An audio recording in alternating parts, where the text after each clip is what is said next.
Hello everyone, welcome to NEET पे जीत series. मैं हूं Aadesh from Learno Hub, the free learning platform जहां आप पढ़ते हो maths, physics, chemistry and biology absolutely for free only at learnohub.com।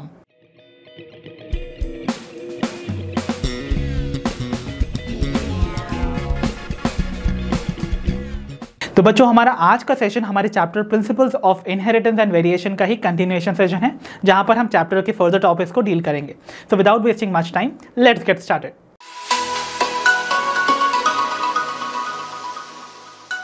तो बच्चों, अब हम बिगिन करने जा रहे हैं with the next topic, that is the dihybrid cross. तो डाई हाइब्रिड क्रॉस, जैसा कि मैंने आपको पिछले सेशन में ऑलरेडी बता दिया था कि ये इस्तेमाल की जाती है to study the inheritance of two characters at a time. तो जब भी हम दो कैरेक्टर्स के इनहेरिटेंस को एक साथ पढ़ते हैं तो उसके लिए जो क्रॉस परफॉर्म की जाती है that is dihybrid. Fine, okay. अब देखो बच्चों, यहाँ पर जो दो कैरेक्टर्स को मेंडल ने एक साथ स्टडी किया था, हम यहाँ पर दो कैरेक्टर को एक साथ स्टडी करेंगे ना बच्चों। तो दो कैरेक्टर्स कौन कौन से थे जो मेंडल ने सेलेक्ट किए थे?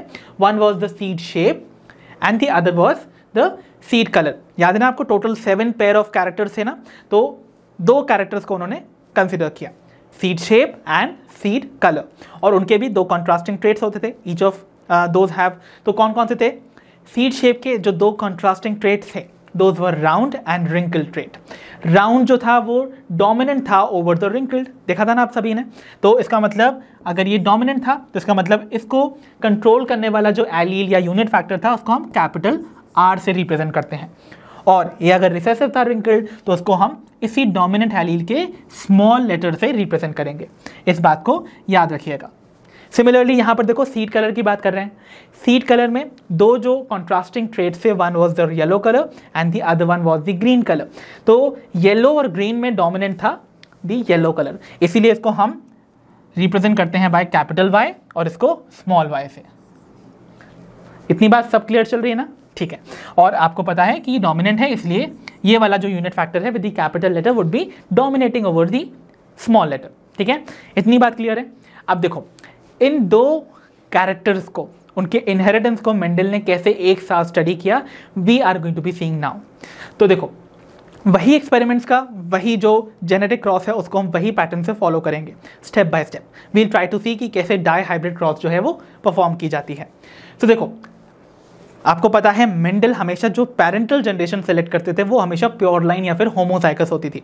तो उन्होंने क्या किया, जो डोमिनेंट ट्रेट्स हैं दोनों ही कैरेक्टर के, उनको ऐसी प्लांट वैरायटी चूज की उन्होंने जिनके पास दोनों ही कैरेक्टर्स के डोमिनेंट ट्रेट्स प्रेजेंट हो होमोजाइगस कंडीशन में, यानी कि राउंड ट्रेट और येलो ट्रेट टुगेदर प्रेजेंट हो इन द होमोजाइगस कंडीशन। तो राउंड एंड येलो सीड वाले प्लांट्स को उन्होंने सेलेक्ट किया जिनके पास दोनों same copies of the unit factors या फिर एलील्स प्रेजेंट हो। सिमिलरली उन्होंने जो अनदर प्लांट लिया उसको भी होमोजाइगस कंडीशन में देखा फॉर द रिसेसिव कैरेक्टर्स। तो जो रिसेसिव ट्रेट्स है that is wrinkled and green, वो होमोजाइगस कंडीशन में प्रेजेंट हो ऐसे प्लांट को उन्होंने सेलेक्ट किया। इतनी बात क्लियर चल रही है ना? आई होप आपको कोई दिक्कत नहीं होगी।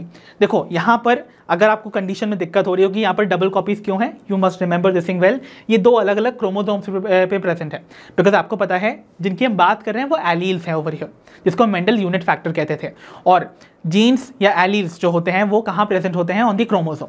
तो आप इसको ऐसे समझ सकते हो कि अगर सपोज यहाँ पर ये एक क्रोमोसोम है, आपको पता है ना क्रोमोसोम की हमेशा दो दो कॉपीज प्रेजेंट है बिकॉज दे आर डिप्लॉइड है, एक आपके फादर से आता है, एक मदर से आता है। तो मान लेते हैं इस क्रोमोसोम पे, इस लोकस पे आपको राउंडनेस के जीन्स मिल रहे हैं जिनके ये वाले एलील्स प्रेजेंट हैं, दोनों ही होमोजाइगस एलील्स हैं।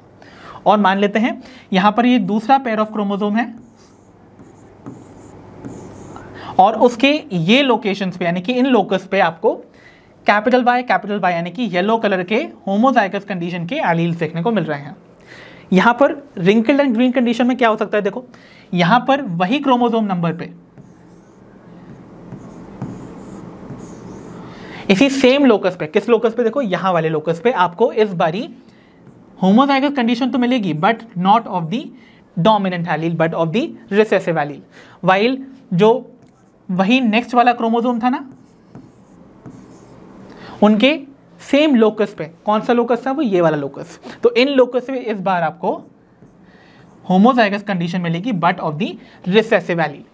इस तरीके से आपको एलील्स जो है वो दो दो कॉपी के साथ मिल रहे हैं। ठीक है, डोमिनेंट और रिसेसिव ट्रेट्स के। क्लियर? ओके, अब नाउ आपको पता है पेरेंटल जो सेल्स हैं वो अंडरगो करेंगे meiosis to form the gametes, और गैमीट्स के टाइम पे ये जो क्रोमोसोम्स हैं, out of the pair of chromosomes एक एक क्रोमोसोम जो है वो सेग्रीगेट करके एक एक गैमीट में चला जाएगा। तो देखो क्या होने वाला है, देखो अगर यहाँ कंडीशन कैसी होगी, देखो वील ट्राई टू सी, तो आपको क्या कंडीशन मिलेगी, इस तरीके से गैमीट्स का फॉर्मेशन होगा। तो देखो यहाँ से एक क्रोमोसोम, ये वाला क्रोमोसोम, और लेट्स सपोज ये वाला क्रोमोसोम, ठीक है, एक कैपिटल आर लेके और एक कैपिटल वाई लेके एक गैमीट में एंटर कर जाएगा, और बचा हुआ ये जो दूसरा क्रोमोसोम है और ये बचा हुआ दूसरा क्रोमोसोम है, दूसरा आर और वाई लेके इस वाले गैमीट में एंटर कर जाएगा।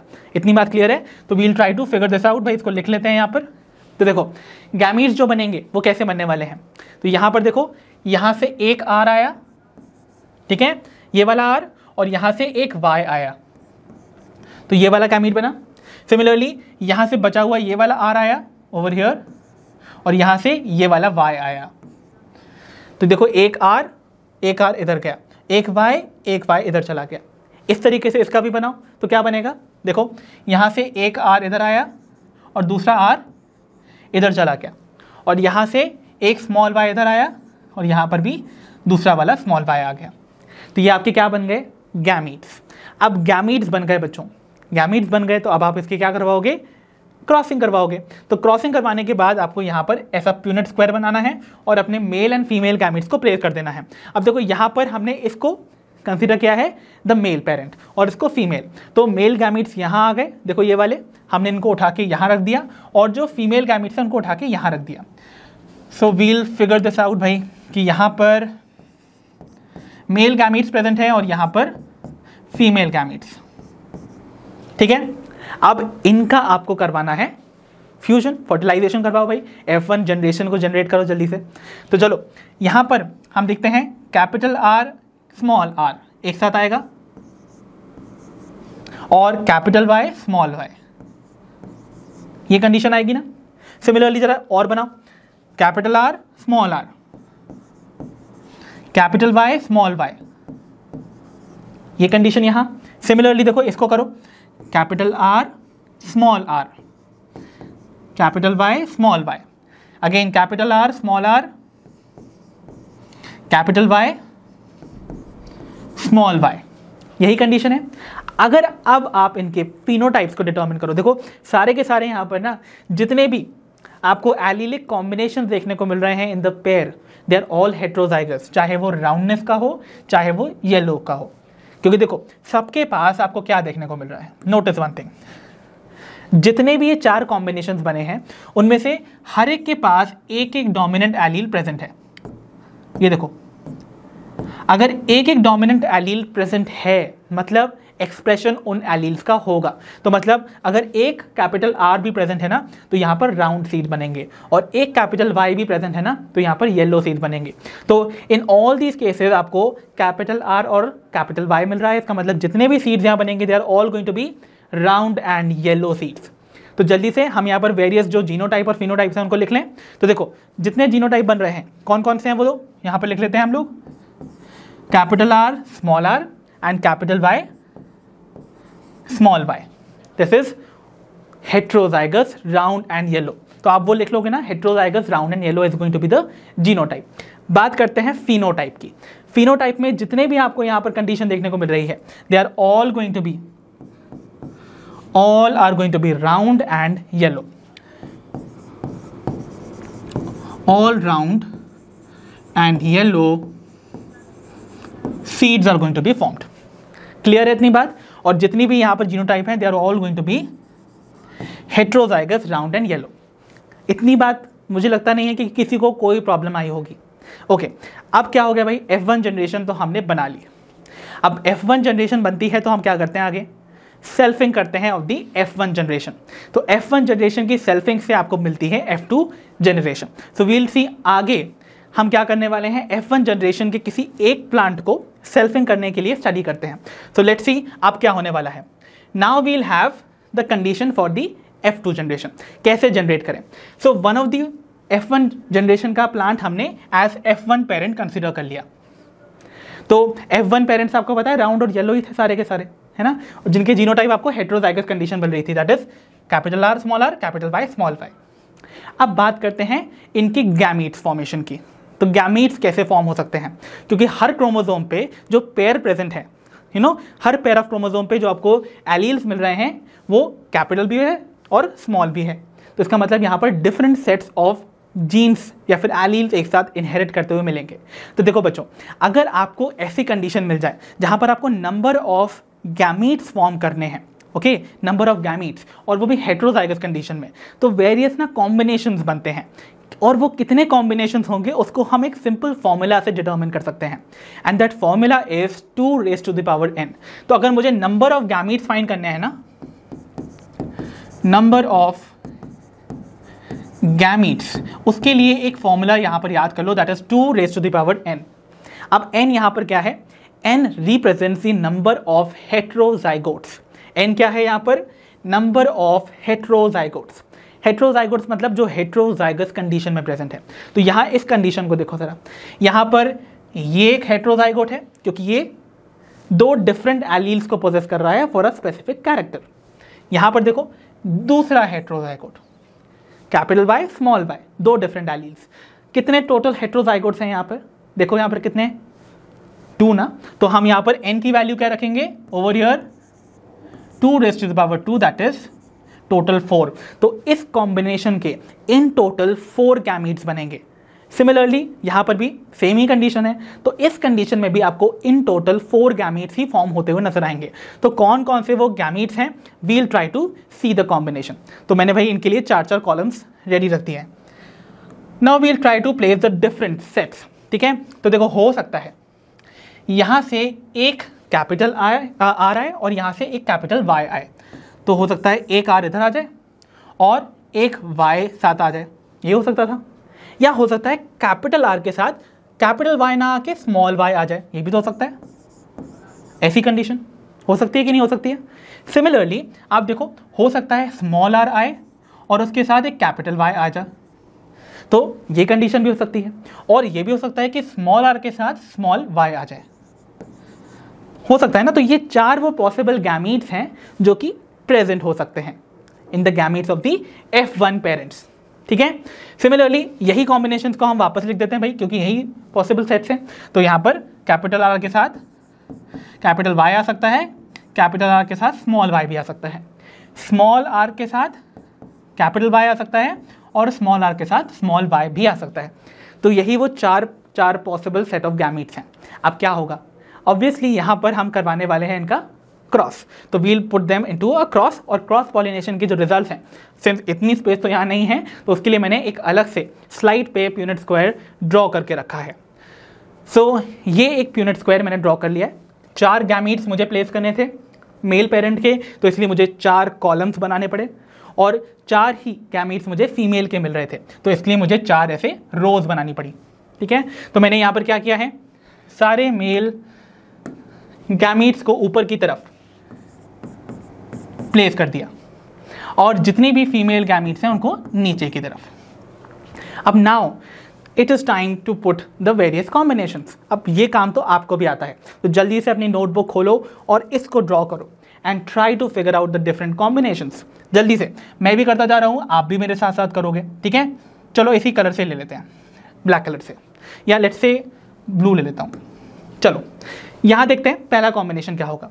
यहाँ से कैपिटल आर, यहाँ से कैपिटल आर, यहाँ से कैपिटल वाई, यहाँ से कैपिटल वाई। तो देखो capital R capital Y, capital Y, ठीक है। Similarly capital R capital Y, small y, ठीक है। Similarly capital R small are और कैपिटल वाई कैपिटल वाई। इतनी बात क्लियर। फिर कैपिटल आर स्मॉल आर और कैपिटल वाई स्मॉल वाई। इतनी बात भी क्लियर चल रही है ना। जल्दी से आप भी फिल करते जाओ।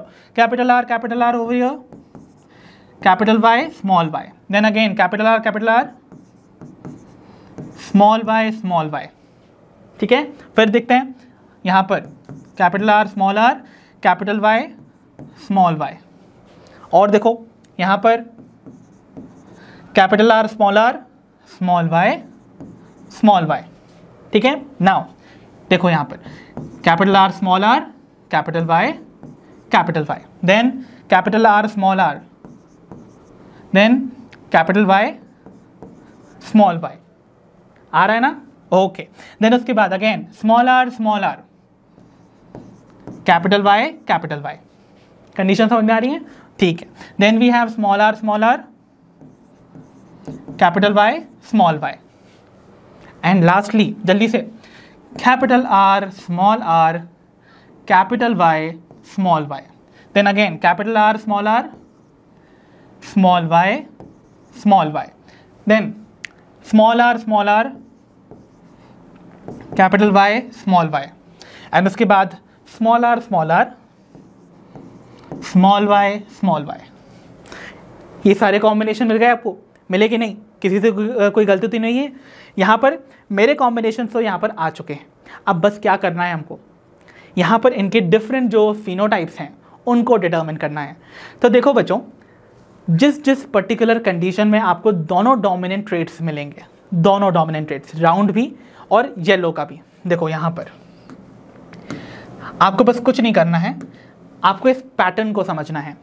हम यहाँ पर ना ट्राइंगल्स के पैटर्न समझेंगे। देखो यहाँ पर ये देखो कैपिटल एलील्स प्रेजेंट है, एक सिंगल भी प्रेजेंट होगा तो डोमिनेंट एलील अपने आप को एक्सप्रेस करेगा।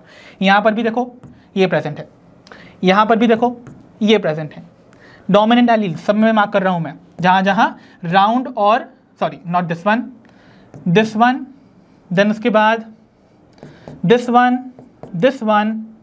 दिस वन, ठीक है? तो आपने क्या देखा, मैं अगर इस वाले को मिटा दूं ताकि कोई कंफ्यूजन नहीं हो अभी के लिए।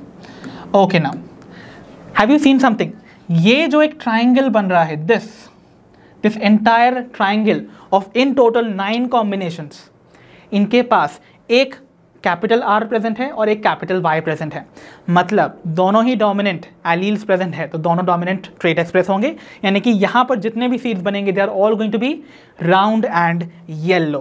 तो यहाँ पर सारे के सारे राउंड एंड येलो सीड्स बनेंगे। तो पहला जो आपको कॉम्बिनेशन मिलेगा that is round and yellow, कितने हैं भाई? इन टोटल 9 है इफ यू काउंट इट ऐसे में, ठीक है? Now we'll see another one. अब देखो ये वाली कंडीशन देखो, ये केवल एक ही है जहाँ पर दोनों रिसेसिव एलील ही प्रेजेंट हैं। तो यहाँ पर दोनों रिसेसिव एलील अगर प्रेजेंट है होमोजाइगस कंडीशन में, मतलब दोनों ही रिसेसिव ही कैरेक्टर्स या ट्रेट्स एक्सप्रेस होंगे। दैट इज ये क्या है फॉर रिंकल सीड और ये वाला फॉर द ग्रीन कलर। तो इसका मतलब यहाँ पर wrinkled and green seed produce होगा। तो जो नेक्स्ट कॉम्बिनेशन है that is wrinkled and green, और रिंकल्ड और ग्रीन कितने बने? Only and only 1। तो ये तो पेरेंटल ट्रेट्स है ना, याद करो हमने बिगिन किया था अपने क्रॉस को from round and yellow seeds and it's crossing with the wrinkled and green seeds. तो बाकी के 9 और 10, ये तो 10 हो गया ना, 9 and 1 is 10। तो out of the 16 combination, because 4 into 4 is a 16 square grid है ना, तो 16 में से 10 जो है वो तो पेरेंटल, बाकी का क्या? बाकी के शो करते हैं रिकॉम्बिनेशन, मतलब ये तो पेरेंटल ट्रेट थे। अब देखो आपको कॉम्बिनेशन मिलेंगे, राउंड के साथ येलो नहीं होगा, राउंड के साथ ग्रीन मिलेगा, या फिर रिंकल्ड के साथ येलो मिलेगा। तो देखते हैं कहाँ कहाँ पर आपको राउंड के साथ येलो कंडीशन ना मिलके राउंड के साथ ग्रीन कंडीशन मिलेगी। तो देखो यहाँ पर again you have to consider a triangle, तो उसके लिए मैं यहाँ ग्रीन ले लेता हूँ, ठीक है? तो यहाँ पर राउंड सीड तो होगा बट ग्रीन कलर, क्योंकि ये होमोजाइगस रिसेसिव है। सिमिलरली यहाँ पर भी राउंड कलर तो होगा बट अगेन रिसेसिव कंडीशन, क्योंकि homozygous condition of the Y allele है। सिमिलरली आप यहाँ देखो अगेन राउंड होगा बट ये भी ग्रीन होगा। तो ये जितनी भी जगह मैंने बनाई है यहाँ पर आपको राउंड सीड्स तो मिलेंगे but they are going to be green in colour. तो नेक्स्ट जो कॉम्बिनेशन है this is round and green seeds. कितने बन रहे हैं बच्चों? 1 2 3। तो यानी कि यहाँ पर 3 कॉम्बिनेशन, ठीक है? और देखो एक जो रिमेनिंग आपके बचे हैं यहाँ पर, यहाँ क्या कंडीशन है? यहाँ पर मैं ये वाला कलर, अच्छा ये ले लेता हूँ, चलो पर्पल। तो देखो यहाँ पर आपको सीड कलर जो है, सॉरी सीड शेप जो है वो सिर्फ रिसेसिव कंडीशन में मिलेगा। तो सीड शेप में यहाँ पर देखो रिसेसिव कंडीशन, यहाँ पर भी होमोजाइगस रिसेसिव, यहाँ पर भी। तो रिसेसिव कंडीशन में, होमोजाइगस रिसेसिव कंडीशन में आपका रिंकल्ड सीड बनेगा और उन सभी के पास देखो यहाँ पर एक एक कैपिटल वाई प्रेजेंट है जो कि येलो कलर को एक्सप्रेस करता है ना। तो इसका मतलब यहाँ जितने भी सीड्स बनेंगे they are going to be all wrinkled and yellow.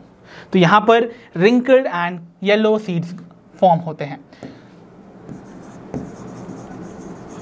Wrinkled and yellow seeds. और कितने बन रहे हैं ये भी 3। तो आपने क्या नोटिस किया बच्चों, यहाँ पर जो ये 2 ट्रेट्स थे ये दोनों तो पैरेंटल ट्रेट्स थे जिनके साथ हमने अपनी क्रॉस को बिगिन किया था। बीच के क्रॉसिंग के दौरान ये 2 नए कॉम्बिनेशंस बने हैं and these are called the recombinants. ठीक है, सो 10 out of the total 16 different genotypes are going to be the parental genotypes, while phenotypes, sorry it is not genotype, phenotype। तो phenotype जो है 10 out of 16 जो है वो parental ही रहेंगे और यहाँ पर जो आपके 6 phenotypes हैं they are going to be new और वो recombinants कहलाएंगे। इतनी बात क्लियर हो गई है। तो ये जो रेशियो आपको मिलने वाला है of a dihybrid cross, this is going to be an important thing for you to remember. तो उन क्रॉसेस के रेशियो को हम यहाँ पर अब स्टडी करने वाले हैं इन डिटेल। सो अब हम बढ़ते हैं टुवर्ड्स अवर नेक्स्ट स्लाइड। तो चलिए बच्चों बढ़ते हैं towards our next topic that is the F2 dihybrid ratio. तो F2 जनरेशन की जो डाई हाइब्रिड रेशियो है उसको हम यहाँ पर लिखने वाले हैं। तो देखो बच्चों हमें ये 4 कॉम्बिनेशन देखने को मिले थे इन दी F2 generation, round and yellow seeds, round and green seeds और रिंकल्ड एंड येलो सीड्स और साथ ही साथ रिंकल्ड एंड ग्रीन सीड्स। ठीक है, जिनमें से पहला और जो लास्ट वाला है these are the parental combinations. अब देखो यहाँ पर राउंड जो ट्रेट है वो एक्सप्रेस हो रहा है और येलो भी। राउंड आप जानते हो एक डोमिनेंट ट्रेट है, इसका मतलब एक डोमिनेंट एलील तो होगा। अब दूसरा एलील जो साथ में प्रेजेंट होगा वो हमें पता नहीं है क्योंकि वो कैपिटल आर भी हो सकता है, तब भी ये होमोजाइगस कंडीशन में भी राउंड कलर देता, और ये स्मॉल आर भी हो सकता था, हेट्रोजाइगस कंडीशन में भी राउंड कलर को या राउंड शेप को ही एक्सप्रेस करता। ठीक है, सिमिलरली येलो भी आप जानते हो एक डोमिनेंट ट्रेट है। अब एक डोमिनेंट ट्रेट तो एक्सप्रेस करने के लिए आपको डोमिनेंट एलील चाहिए तो वो तो होगा, बट दूसरा वाला एलील यहाँ पर स्मॉल भी हो सकता था और कैपिटल वाई भी हो सकता था। इसीलिए यहाँ पर इसके जीनोटाइप को हम ऐसे रिप्रेजेंट करेंगे। और इन टोटल जो राउंड एंड येलो सीड्स बने थे दे वर 9 इन नंबर। ठीक है, सिमिलरली यहाँ पर देखो राउंड एंड ग्रीन। अब राउंड कलर या सॉरी राउंड जो शेप है this is going to be obviously dominant trait. इसका मतलब ये भी कैपिटल आर एक एलील तो पोजेस करता ही होगा, बट दूसरा allele could be a small one और it could be a capital one. और यहाँ पर ग्रीन कलर है which is a recessive trait. तो ग्रीन कलर रिसेसिव ट्रेट है, इसका मतलब वो सिर्फ और सिर्फ हमेशा होमोजाइगस कंडीशन में ही अपने आप को एक्सप्रेस करेगा। तो इसका जीनोटाइप हम लिखेंगे इस तरीके से। ठीक है, और ये कितने बन रहे थे 3 in number. Over here we have wrinkled and yellow. अब रिंकल्ड जो शेप है बच्चों this is a recessive trait जो कि अपने आप को सिर्फ और सिर्फ होमोजाइगस कंडीशन में ही एक्सप्रेस करेगा। बट यहाँ पर येलो कलर भी एक्सप्रेस हो रहा है which is what a dominant trait, जो कि एक्सप्रेस करने के लिए you need at least 1 dominant allele. अब दूसरा जो एलील है it could be a dominant also, वो रिसेसिव भी हो सकता था। तो यहाँ पर कैपिटल वाई स्मॉल वाई कुछ भी आ सकता है, एक्सप्रेशन येलो ट्रेट का ही होगा। तो ऐसे में ये जीनोटाइप जो है डिटर्मिन करेगा रिंकल्ड एंड येलो की कंडीशन को। और ये कितने बन रहे थे 3 in number. While wrinkled and green दोनों ही रिसेसिव ट्रेट्स हैं, इसका मतलब यहाँ पर जो कंडीशन मिलेगी ऑफ बोथ दी एलील्स वो होमोजाइगस ही होगी। तो ये वाला जो जीनोटाइप है वो रिप्रेजेंट करेगा रिंकल्ड एंड ग्रीन कंडीशन को। और ये कितने होंगे 1 इन नंबर। सो ये जो आपको एंटायर रेशियो मिल रहा है this is called the F2 phenotypic ratio of a dihybrid cross. तो 9:3:3:1 is going to be the F2 dihybrid ratio. इतनी बात क्लियर है। अब देखो ये जो रेशियो है ना इसके साथ हम कुछ मैनिपुलेशंस करते हैं। मान लेते हैं मेंडल ने ये एक्सपेरिमेंट जो थे वो 2 कैरेक्टर्स को एक साथ स्टडी करते हुए ना करके इंडिपेंडेंटली 2 अलग अलग कैरेक्टर्स को स्टडी किया होता, तो क्या कॉम्बिनेशन होते? कुछ ऐसे होते, सीड शेप को उन्होंने अलग पढ़ा होता और यहाँ पर सीड कलर को भी अलग से पढ़ा होता। तो क्या आता, देखो सीड शेप को अगर अलग से पढ़ा होता तो राउंड और रिंकल के बीच में F2 जनरेशन में जो फिनोटिपिक रेशियो आता वो कितना आता? इट वुड हैव बीन 3:1, है ना। सिमिलरली सीड कलर भी क्या आता? F2 का जो आपका फिनोटिपिक रेशियो है that would have been again 3:1, यही आता ना। अगर हम इनको देखें इन रिजल्ट्स को, देखो कितने जो टोटल रिजल्ट्स हैं, टोटल आपके पास 16 कॉम्बिनेशन है ना इन द चेकर्ड बोर्ड। अगर आप इनको जोड़ोगे भी ना 9 + 3 + 3 + 1 तो आपको 16 कॉम्बिनेशन मिलेंगे। 16 में से देखो कितने ऐसे कॉम्बिनेशन हैं जिनके पास राउंड ट्रेट एक्सप्रेस कर रहा है। तो राउंड देखो कहाँ कहाँ आ रहा है, यहाँ पर और यहाँ पर रिंकल्ड है बाकी में। तो 9 + 3 कितना हुआ 12, तो 12 ओवर हियर। एंड रिंकल्ड कितने बन रहे हैं, देखो रिंकल्ड बन रहे हैं आपके 3 + 1, यहाँ पर भी रिंकल्ड है, यहाँ पर भी रिंकल्ड कंडीशन है। सो यहाँ कितने बन रहे हैं 3 + 1 = 4। तो अगर हम इसको रिड्यूस करें टू द मैक्सिमम तो देखो ये कितना हो जाएगा 4 × 1 = 4 एंड 4 × 3 = 12, तो ये हो जाएगा 3:1। तो देखो ये सेम ही रेशियो तो आपको यहाँ भी मिल रहा है।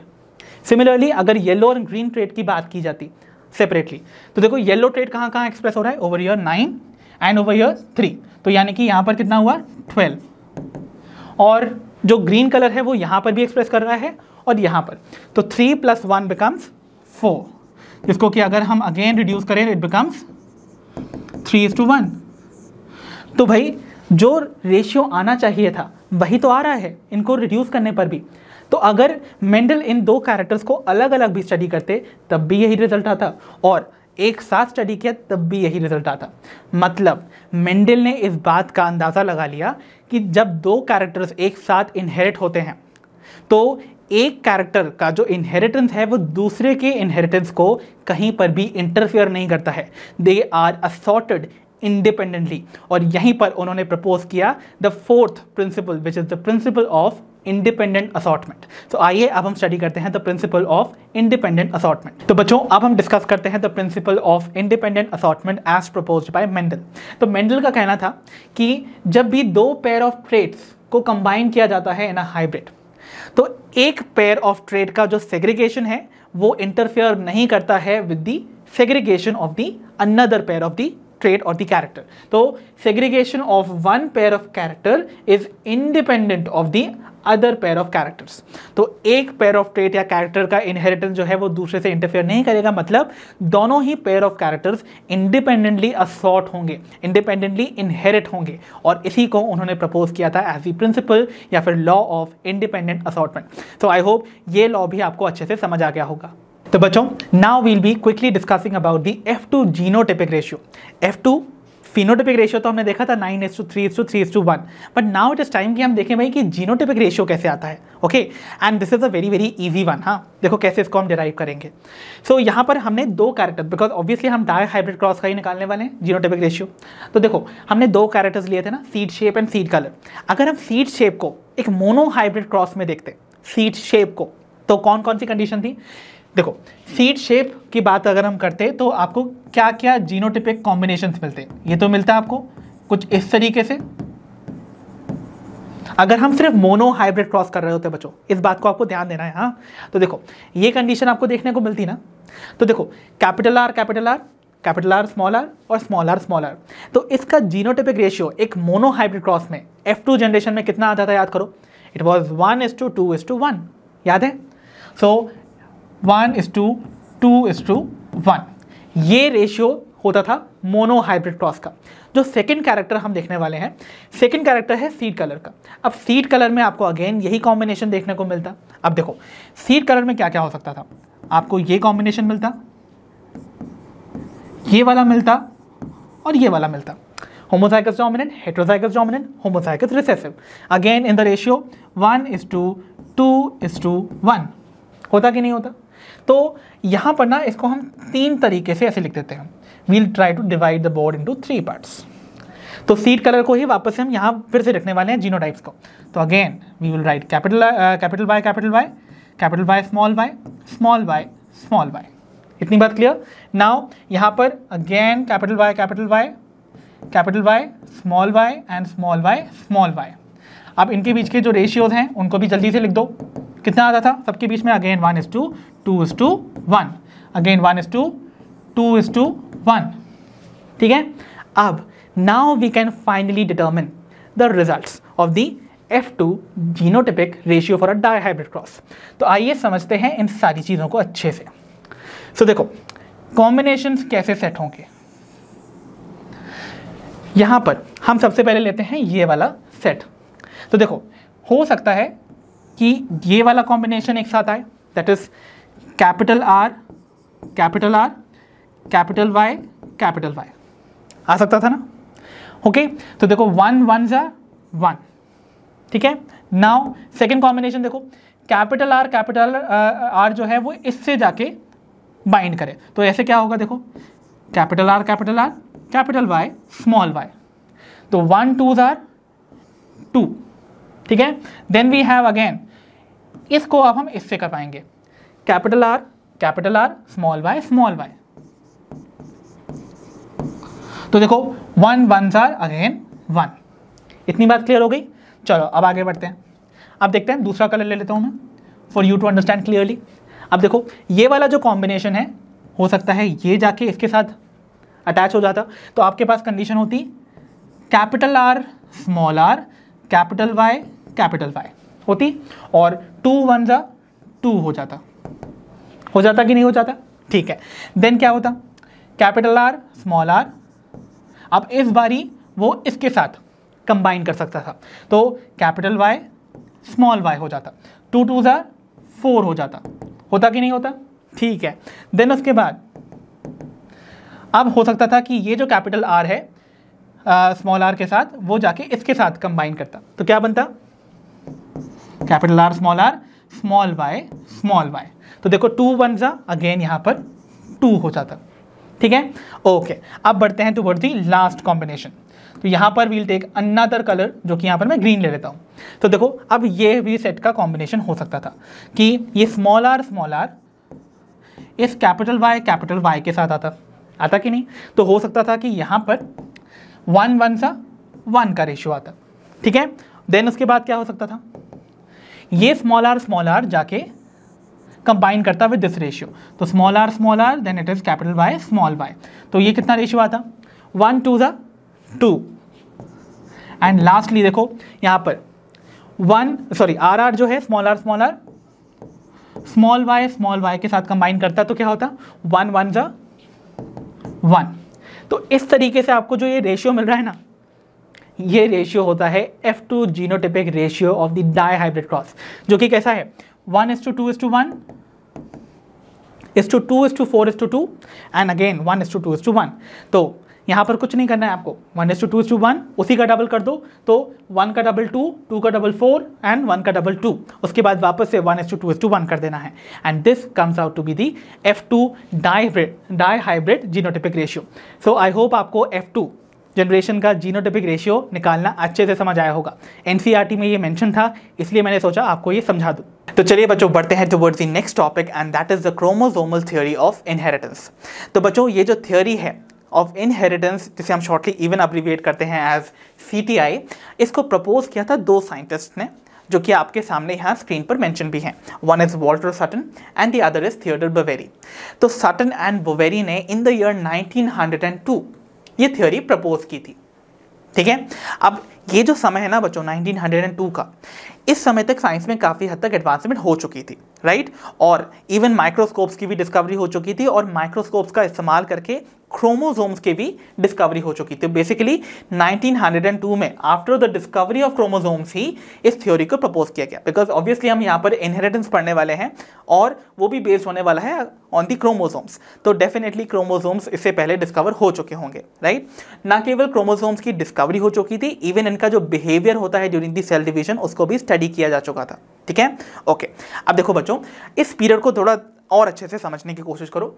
ईयर 1902 की बात हो रही है, मतलब इससे अगर 2 साल पहले जाएं, मतलब ईयर 1900 में, तो आपको याद होगा कौन सा इधर पर सिग्निफिकेंट इवेंट अकर किया था। Yes, it was the rediscovery of Mendel's work. तो मेंडल का वर्क जो था वो रीडिस्कवर हुआ था बाय 3 साइंटिस्ट इंडिपेंडेंटली। और कौन कौन से थे वो 3 scientist? Yes, one was Hugo de Vries, the other one was Carl Correns and the third one was Tschermak, definitely Erich von Tschermak. तो इन 3 साइंटिस्ट ने 1900 में मेंडल के वर्क को रीडिस्कवर कर दिया था। और 2 साल बाद ही ये 2 साइंटिस्ट सटन एंड बोवेरी आते हैं with this chromosomal theory of inheritance to explain the Mendel's law, but with another aspect. तो इस बारी जो मेंडल के लॉज हैं उनको ये 2 साइंटिस्ट समझाने वाले थे by the activities and the behaviour of the chromosomes, ठीक है। तो लेट अस ट्राई टू सी इन्होंने क्या देखा। तो देखिए, मैंने जैसे कि बताया, ये दो साइंटिस्ट ने क्रोमोसोम के बिहेवियर को स्टडी किया था ड्यूरिंग सेल डिवीजन, और उन्होंने कुछ सिमिलैरिटीज पाई between the behaviour of the chromosomes and the behaviour of the Mendel factors. तो देखो उन्होंने क्या नोट किया, they noted that the behaviour of the chromosomes during cell division was parallel to the behaviour of the Mendelian factors. तो जो Mendelian factors हैं और जो क्रोमोसोम्स का बिहेवियर है ड्यूरिंग सेल डिवीजन, वो काफ़ी हद तक मिलता जुलता है। अब क्या इनमें सिमिलैरिटीज थी, let us try to see them. So we are going to be seeing the parallelism between the chromosomes and the gene. तो भाई जीन बेसिकली जिनकी हम बात कर रहे हैं वो मेंडेलियन फैक्टर्स हैं, और मेंडेलियन फैक्टर्स को हमने एक और नाम दिया था, we even call them the genes, because today we know them as genes. तो देखो जीन्स और क्रोमोसोम के बीच में क्या क्या सिमिलैरिटीज है, विल ट्राई टू सी। सबसे पहले तो दोनों के दोनों आकर करते हैं इन पेयर्ड कंडीशन।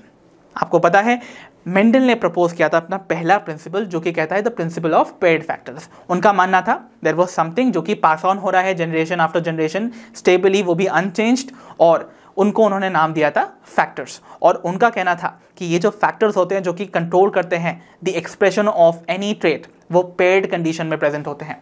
तो डेफिनेटली जो मेंडेलियन फैक्टर्स हैं वो पेयर्ड कंडीशन में प्रेजेंट होते हैं। But what about the chromosomes?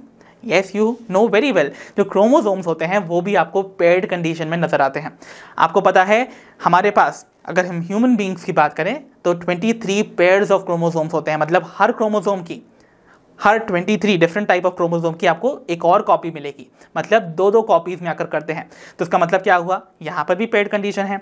जो एक कॉपी है वो आती है from the father and one comes from the mother side, और उन्हें हम क्या बुलाते हैं, दी होमोलॉग्स। ठीक है, या फिर जो क्रोमोसोम्स आपस में सिमिलैरिटीज शो करते हैं we call them the homologous chromosomes.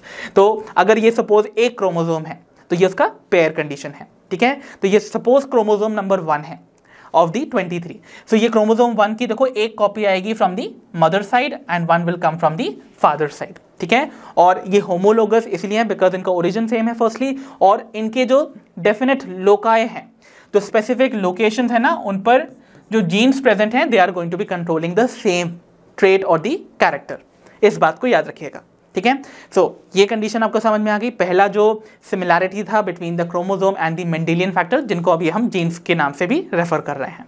ठीक है, तो दोनों ही पेयर्ड कंडीशन में आकर करते हैं। नेक्स्ट जो सिमिलैरिटी थी दोनों में वो थी they segregate at the time of gamete formation. Yes, you heard it right. आपको पता भी है लॉ ऑफ सेग्रीगेशन जो मेंडल ने प्रपोज किया था वो क्या कहता था कि भाई ड्यूरिंग गैमीट फॉर्मेशन जो पेयर्ड फैक्टर्स थे वो सेग्रीगेट कर जाते थे या सेपरेट कर जाते थे और वो गैमीट्स में एंटर कर जाते थे। तो भाई ऐसे में क्या होता था, जो भी गैमीट्स बनते थे वो only 1 out of the paired factors एक ही फैक्टर को पोजेस करते थे। ठीक है, तो अगर 2 फैक्टर्स थे तो 2 में से एक फैक्टर जाता था 50% गैमीट्स में और जो दूसरा वाला था वो दूसरे गैमीट में जाता था। तो इस तरीके से जो गैमीट्स भी बनते थे ना वो 50% एक टाइप के फैक्टर को पोजेस करते थे और 50% अनदर टाइप। ठीक है, यही कंडीशन जो है आपको क्रोमोसोम्स में भी देखने को मिलती है। याद कीजिए हमने क्लास 11th का chapter cell cycle and division पढ़ा हुआ है जिसमें हमने क्रोमोसोम्स के बिहेवियर को देखा था during the meiosis, because we are talking about the gamete formation ना। तो गैमीट फॉर्मेशन के टाइम पे मियोसिस ही अकर करती है and you know very well meiosis के टाइम पे जो होमोलोगस पार्टनर्स होते हैं, होमोलोगस क्रोमोसोम्स होते हैं मियोसिस 1 के एंड में वो सेपरेट कर जाते हैं, है ना। और इसीलिए जब गैमीट का फॉर्मेशन होगा तो वहां पर आपको सेपरेटेड पार्टनर्स देखने को मिलेंगे, दैट इज होमोलोगस पार्टनर्स। ठीक है, तो वो अलग अलग आपको मिलेंगे। ठीक है, तो इस तरीके से जो होमोलोगस क्रोमोसोम्स हैं वो भी गैमीट फॉर्मेशन के टाइम पे सेपरेट हो जाते हैं, सेग्रीगेट कर जाते हैं, और इस तरीके से ये भी एक सिमिलैरिटी तो हुई between the genes and the chromosomes. ठीक है, अब जो नेक्स्ट सिमिलैरिटी थी that was regarding their paired condition. अब देखो ये जो सेग्रीगेशन हुआ इन होमोलोगस क्रोमोसोम्स का या फिर जो पेयर्ड फैक्टर्स थे वो वापस से अपनी पेयर्ड कंडीशन को कब रिस्टोर करेंगे? Yes, you know very well that is during the fertilisation. So paired condition is restored after fertilisation. तो फर्टिलाइजेशन के बाद आपको पता है एक गैमीट के पास एक ही यूनिट फैक्टर प्रेजेंट है। तो अगर सपोज एक फीमेल गैमीट है जिसके पास एक यूनिट फैक्टर प्रेजेंट है और जो दूसरा गैमीट है that is a male gamete, उसके पास भी एक सेट ऑफ यूनिट फैक्टर होगा। तो जब वो आपस में फ्यूज करेंगे तो ऑब्वियसली एक एक्स से मिला, दूसरा स्पर्म से मिला, दोनों के फर्टिलाइजेशन से आप देखोगे जो पेयर्ड कंडीशन थी ऑफ द यूनिट फैक्टर्स वो वापस से रीस्टोर हो जाएगी। And similar is the case with the chromosomes. तो जब भी फर्टिलाइजेशन होता है, जो भी one of the pair of the homologous partner present था वो वापस से फर्टिलाइज करेगा और उसके बाद जो डिप्लॉयड कंडीशन थी, पेयर्ड कंडीशन थी ऑफ द होमोलोगस क्रोमोसोम्स वो वापस से रीस्टोर हो जाती है। सो ये कंडीशन भी कॉमन है between the genes and the chromosome. And the last one is the pair of both chromosomes and the genes assort independently. तो भाई जो क्रोमोसोम्स होते हैं या फिर जो जीन्स होते हैं, दोनों का जो असॉर्टमेंट होता है यानी कि दोनों का जो इनहेरिटेंस होता है दैट इज इंडिपेंडेंट। मतलब एक जीन का या फिर एक मेंडेलियन फैक्टर का जो इनहेरिटेंस है वो किसी दूसरे मेंडेलियन फैक्टर के इनहेरिटेंस को इंटरफियर नहीं करता है। सिमिलरली एक क्रोमोसोम का इनहेरिटेंस जो है वो किसी दूसरे क्रोमोसोम के इनहेरिटेंस को अफेक्ट नहीं करता, ये इंटरफियर नहीं करता है। So this is called the independent assortment. तो ये सारी चीज़ें उन्होंने देखी कि भाई ये क्रोमोसोम्स और जीन्स या आप कह सकते हो मेंडेलियन फैक्टर्स के बीच में काफ़ी हद तक कॉमन थी। ठीक है। So after having drawn all these parallels between the chromosomes and the gene, क्या इन्होंने कंक्लूड किया, सटन एंड बोवेरी ने ये कंक्लूड किया कि जो जीन्स हैं या फिर जो मेंडेलियन फैक्टर्स हैं they are present over the chromosomes. Because जो यूनिट फैक्टर्स हैं जो मेंडल ने प्रपोज किए थे उनका कोई फिजिकल अपीयरेंस नहीं था, इसलिए वो उसको प्रपोज कर तो दिए उन्होंने, लेकिन उसके बाद वो उसको प्रूफ नहीं कर पाए कि उनका कोई फिजिकल एग्जिस्टेंस है भी या नहीं। बट क्रोमोसोम्स की डिस्कवरी हो चुकी थी, तो उन्होंने बोला कि जो क्रोमोसोम्स हैं और जो जीन्स हैं या फिर जो मेंडेलियन फैक्टर्स हैं वो काफ़ी हद तक सिमिलर हैं। बट सिंस क्रोमोसोम्स को हम फिजिकली प्रेजेंस उनकी देख पा रहे हैं, तो इसका मतलब क्या हुआ, वो तो एग्जिस्ट करते हैं। तो उनका मानना यह था इन क्रोमोसोम्स पे ही इन मेंडेलियन फैक्टर्स की प्रेजेंस है, मतलब the genes are located on the chromosome. इतनी बात आपको समझ आ गई। तो बच्चों जैसा कि सटन एंड बोवेरी ने बताया था कि जो मेंडेलियन यूनिट फैक्टर्स होते हैं वो प्रेजेंट होते हैं ऑन दी क्रोमोसोम, या फिर आप कह सकते हो जीन्स जो हैं वो प्रेजेंट होते हैं ऑन दी क्रोमोसोम। तो मियोसिस के टाइम पर उन्होंने ये फर्दर आर्ग्यू किया कि मियोसिस के टाइम पर जब होमोलोगस क्रोमोसोम पेयर होते हैं ड्यूरिंग जाइगोटीन एंड फर्दर जब उनका सेपरेशन होता है ड्यूरिंग एनाफेज 1, तब जो क्रोमोसोम्स के ऊपर प्रेजेंट जीन्स या फिर आप जिन्हें मेंडेलियन यूनिट फैक्टर्स बुलाते हो वो भी सेपरेट कर जाते हैं। ठीक है। तो देखो क्या हो रहा है यहाँ पर, उन्होंने बोला कि pairing and separation of the homologous pair of chromosome leads to the separation और the segregation of the pair of factors they carry. तो देखो अगर ये आपके सामने यहाँ पर होमोलोगस पार्टनर्स है, तो देखो ये एक होमोलोगस क्रोमोसोम का पेयर है। ठीक है। This is also a homologous chromosome pair. Pair condition मतलब दो दो एक साथ प्रेजेंट है। अब होमोलोगस है मतलब क्या होगा, जो भी होमोलोगस पेयर है उसमें प्रेजेंट जो भी पार्टनर्स हैं they are going to have the same size, और जो पोजीशन ऑफ सेंट्रोमियर है वो भी सेम होगी, और उस पर प्रेजेंट जो जीन होगा वो भी सेम पोजीशन पे होने वाला है, सेम लोकस, और जो जीन है वो सेम ही कैरेक्टर को यहाँ पर इन्फ्लुएंस करेगा या कंट्रोल करेगा। इतनी बात क्लियर है। नाउ सी, यहाँ पर आपको एक चीज़ समझनी है, हर जो पेयर होता है होमोलोगस पार्टनर जो आएंगे उस पेयर को फॉर्म करने के लिए, उसमें से एक पार्टनर जो है comes from the father side. तो इनमें से हम मान लेते हैं कि ये जो ब्लू वाला है this is the paternal homologue, तो ये फादर ने कंट्रीब्यूट किया है। ठीक है। So this is the paternal homologue. And similarly यहां पर ये जो पिंक वाले हैं they are contributed by the mother and they are the maternal homologue. ठीक है। तो यहां पर इस वाले होमोलोगस क्रोमोसोम के पेयर में this is from father, this is from mother, and यहां पर again this is from father and ये वाला मदर से है। इतनी बात क्लियर है। ठीक है। और देखो हर क्रोमोसोम पे भले ही ये होमोलोगस पार्टनर्स हैं, उन पे देखो सेम लोकस पे प्रेजेंट होंगे द जीन्स। अब यहाँ पर जो मैंने एग्जाम्पल लिया है this is of the dihybrid cross जो हमने स्टडी किया था मेंडल के एक्सपेरिमेंट्स के दौरान। सो याद है हमने मेंडल के एक्सपेरिमेंट्स में round and yellow seeded plants को क्रॉस करवाया था with wrinkle and green seeded plants, याद है। और हमने F1 प्रोजेनी को ऑब्टेन किया था जो कि सभी के सभी राउंड एंड येलो सीडेड थी, याद है। अब वो round and yellow seeded condition में क्या कंडीशन थी, दे वर ऑल हेट्रोजाइगस, अगर आप रिकॉल कर पा रहे हो तो they were having all see this condition, जहां पर ही देखो capital R small R present होगा। ठीक है। मतलब एक होमोलोगस क्रोमोसोम के जो पार्टनर है उस पर कैपिटल आर वाला एलील प्रेजेंट है और यहाँ पर स्मॉल आर। सिमिलरली यहाँ पर देखिए आपको वाई वाई यानी कि यहाँ पर जो हेट्रोजाइगस कंडीशन थी ऑफ द येलो सीड, उसमें एक होमोलोगस पार्टनर पे कैपिटल वाई यानी कि येलो कलर वाला जो जीन है या एलील है वो प्रेजेंट नजर आएगा, और दूसरे वाले पे आपको जो स्मॉल वाई है that is coding the green colour वो प्रेजेंट नजर आएगा। सो यहाँ ये कंडीशन आपको देखने को मिल रही है, राइट। तो ऐसे में आपने देखा जो भी होमोलोगस पार्टनर्स हैं they are present together, but जब इनका सेपरेशन होता है ड्यूरिंग द गैमीट फॉर्मेशन तो आप देखोगे यहाँ पर जैसे ही ये होमोलोगस पार्टनर सेपरेट करेंगे तो इनके ऊपर जो प्रेजेंट ये जीन्स या एलील्स थे वो भी सेपरेट कर जाएंगे। अब जीन्स, एलील्स या यूनिट फैक्टर्स जो मेंडेलियन फैक्टर्स हैं उनको आपको हमेशा क्या करना है, पैरेलल लेके चलना है, दे आर ऑल वन और द सेम थिंग, ठीक है।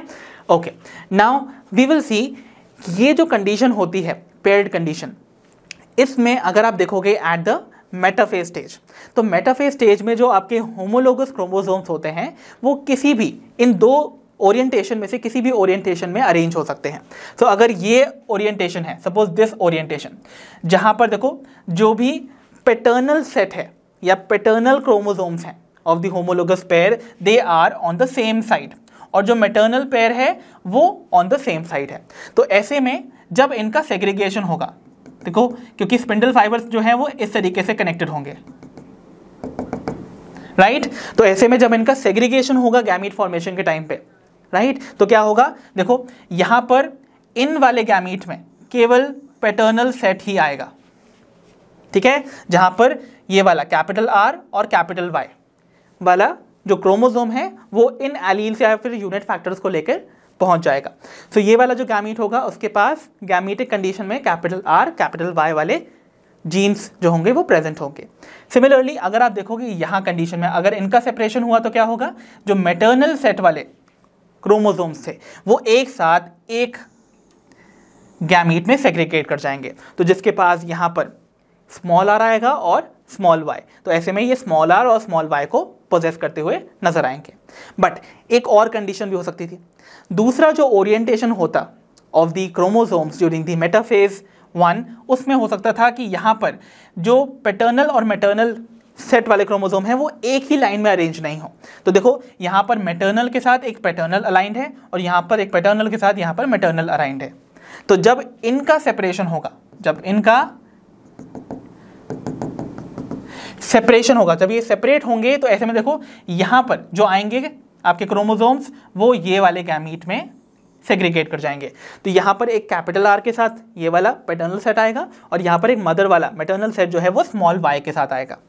सिमिलरली अगर आप देखोगे यहाँ पर जब सेग्रीगेशन होगा तो ये वाला जो गैमीट फॉर्म होगा उसमें मैटरनल एक क्रोमोसोम आने वाला है विद स्मॉल आर और एक पैटर्नल क्रोमोसोम आने वाला है विद कैपिटल वाई। तो आपने एक चीज नोटिस किया बच्चों, हम यहाँ पर अगर देखते हैं ये पैरेंटल कॉम्बिनेशंस वाले गैमीट्स होंगे जहाँ पर कैपिटल आर और कैपिटल वाई के साथ हम बिगिन किए और स्मॉल आर और स्मॉल वाई के साथ, यानी कि ये होमोजाइगस कंडीशंस में प्रेजेंट है। और हम हमेशा जो भी क्रॉस बिगिन करते हैं वो जो पेरेंट होते हैं उनको हमेशा क्या लेते हैं, होमोजाइगस कंडीशन में, यानी कि pure line varieties.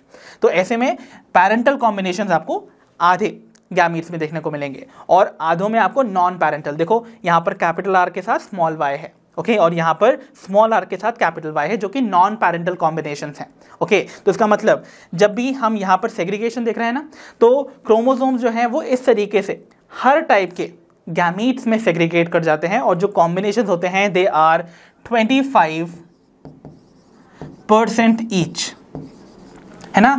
1 out of 4 के पास आपको कैपिटल आर कैपिटल वाई मिलेगा, 1 आउट ऑफ 4 के पास आपको स्मॉल आर स्मॉल वाई मिलेगा, और यहाँ पर 1 आउट ऑफ 4 के पास कैपिटल आर और स्मॉल वाई, और 1 आउट ऑफ 4 के पास स्मॉल आर और कैपिटल वाई।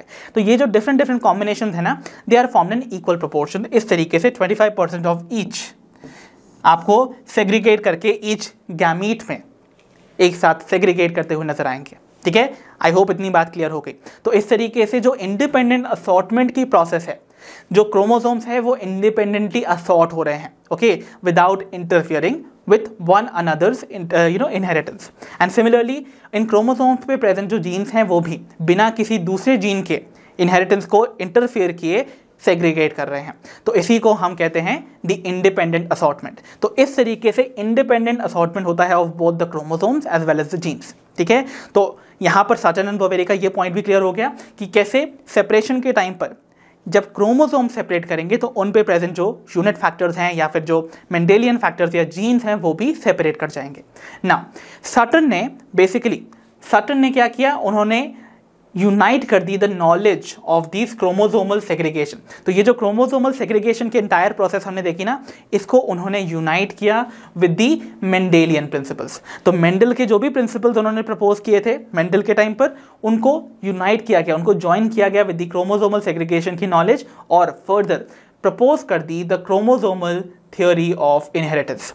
तो आज जो हम क्रोमोसोमल थ्योरी ऑफ इनहेरिटेंस बुलाते हैं ना जिसे, वो बेसिकली मेंडेलियन प्रिंसिपल्स ही हैं, बट उनको एक्सप्लेन किया गया है through the knowledge of chromosomal segregation pattern. तो बच्चों अब हम क्विकली कवर करने वाले हैं the salient features of the chromosomal theory of inheritance. तो भाई क्रोमोसोमल थ्योरी ऑफ इनहेरिटेंस के क्या क्या सेलिएंट फीचर्स हैं, we'll see the very first one that says somatic cells derived from the zygote are diploid. तो भाई जितने भी सोमैटिक सेल्स यानी कि बॉडी सेल्स होते हैं जो जाइगोट से डिराइव होते हैं, they are all diploid, because you know zygote is that single cell जिससे लाइफ ओरिजिनेट करती है और वो भी एक डिप्लॉइड स्ट्रक्चर है। तो मतलब जो भी फर्दर सेल्स डेवलप होंगे from the zygote would be all diploid. अब एक डिप्लॉइड सेल में क्या कंडीशन होती है, डिप्लॉइड वर्ड बताता है हैविंग 2 सेट्स ऑफ क्रोमोसोम्स। तो यहां पर भी जो सेकंड आपका सेलिएंट फीचर है, it says each diploid cell has 2 sets of chromosomes, और इन 2 सेट्स में से एक सेट आता है from the father and the other one is contributed by the mother. तो आप यहां पर देख भी सकते हो। सो इन यहां पर ना बेसिकली एक कैरियोटाइप आपको दिखाया जा रहा है। सो दिस इज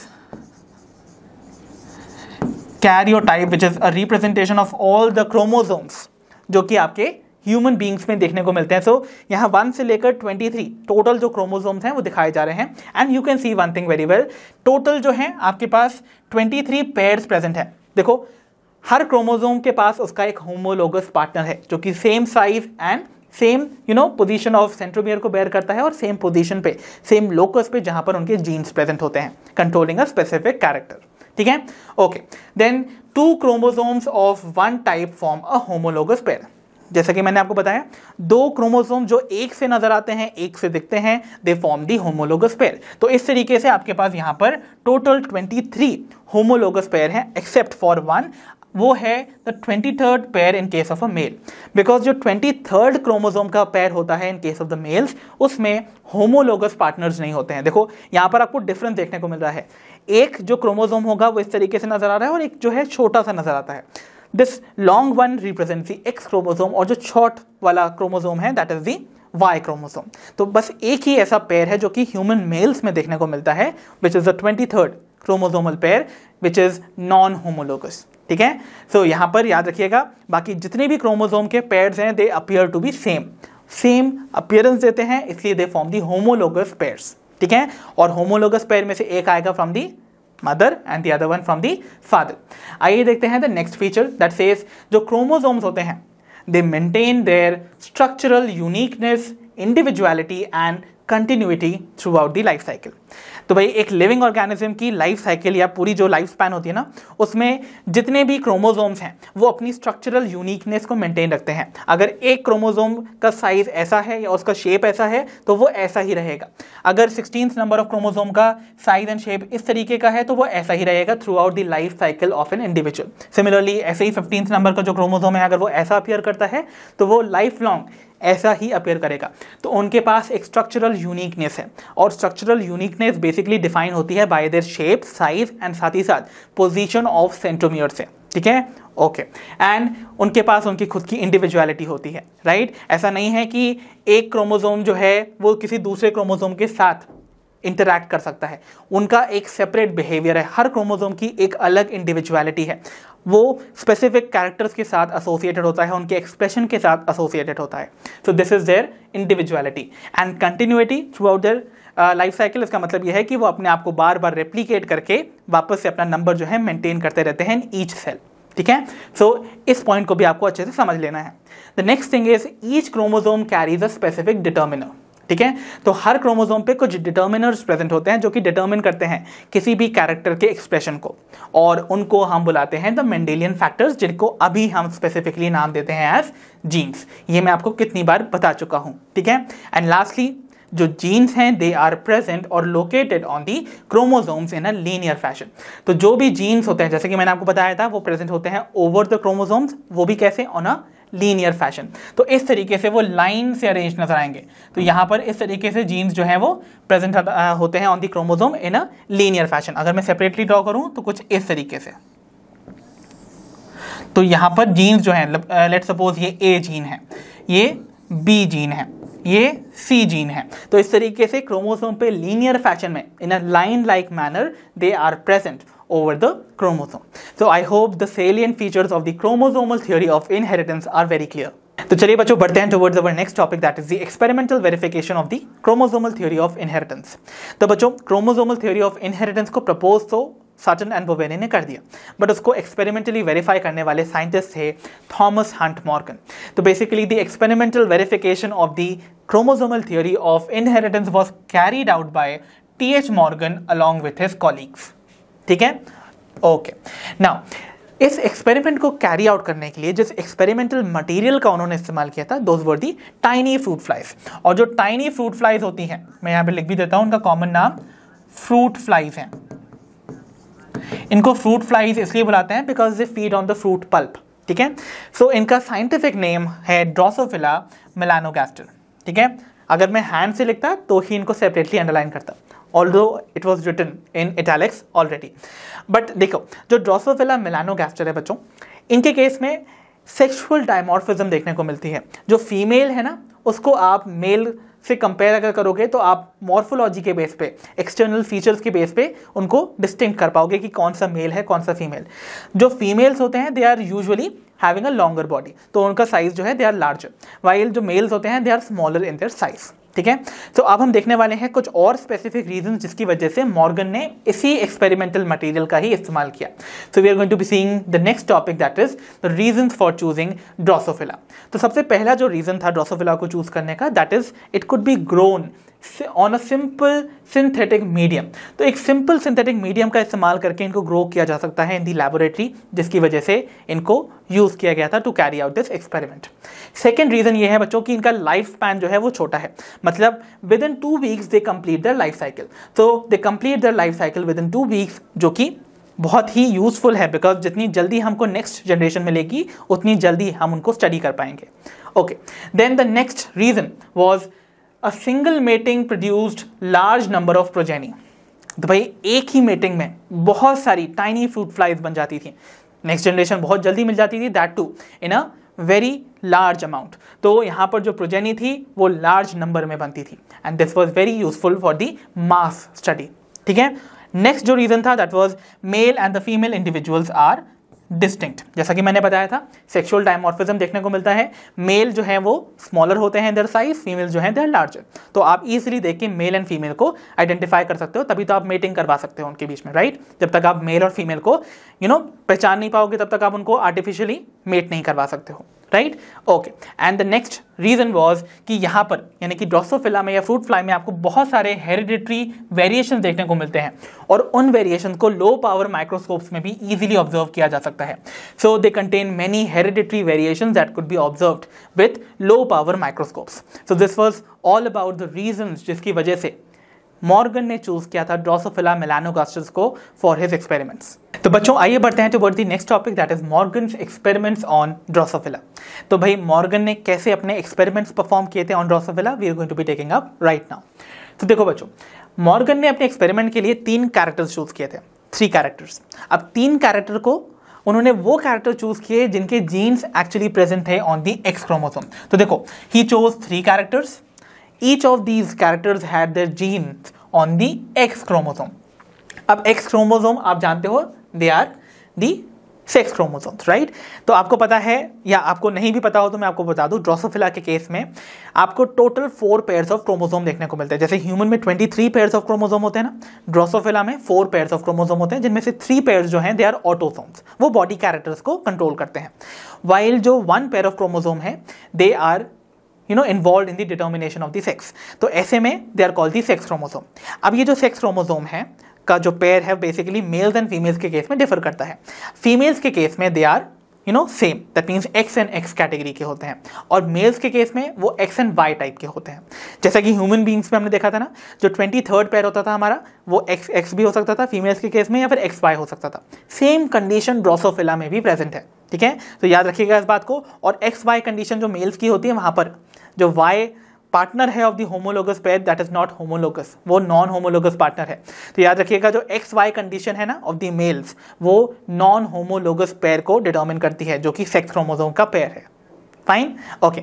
अब वो 3 कैरेक्टर्स जिनके जीन्स इस एक्स क्रोमोसोम पे प्रेजेंट थे, उनको भी देख लेते हैं। तो 3 जो कैरेक्टर्स थे बच्चों, वो कौन कौन से थे? Let us C the very first character, जो कि है द बॉडी कलर। अब बॉडी कलर के 2 ट्रेट्स है। Body colour is the character. अब इसके 2 वेरिएंट हो सकते थे। बॉडी कलर येलो भी हो सकता था, ओके, कुछ फ्रूट फ्लाइज में। सो this is the yellow one and the other one is the brown body. So 2 body colour देखने को मिलते थे। अब नॉर्मली अगर हम एक पॉपुलेशन ऑफ फ्लाइज को स्टडी कर रहे हैं, तो सबसे ज्यादा जो कॉमन आपको बॉडी कलर देखने को मिलता था, that is the brown one. तो इसका मतलब जो ब्राउन था वो सबसे ज्यादा डोमिनेंट था एक नॉर्मल पॉपुलेशन में, ठीक है, इसीलिए इसको हम वाइल्ड टाइप बुलाते हैं, ठीक है। सो वाइल्ड जो भी ड्रोसोफिला या फ्रूट फ्लाइज हैं, उनमें ब्राउन कलर जो है वो ज्यादा अमाउंट में प्रेजेंट था। इसका मतलब क्या हुआ, ब्राउन कलर वाली ये जो ट्रेट है, this is a dominant trait, ठीक है, और जो येलो वाला है, this is a mutant trait, ठीक है।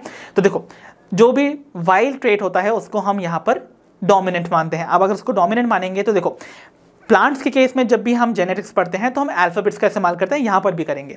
वहाँ हम कैपिटल और स्मॉल लेटर का इस्तेमाल करते थे to represent the dominant and recessive alleles, but यहाँ पर हम स्मॉल लेटर का इस्तेमाल करेंगे। स्मॉल लेटर में हमेशा जो रिप्रेजेंटेशन होगा एलील का, that is going to be of the recessive trait.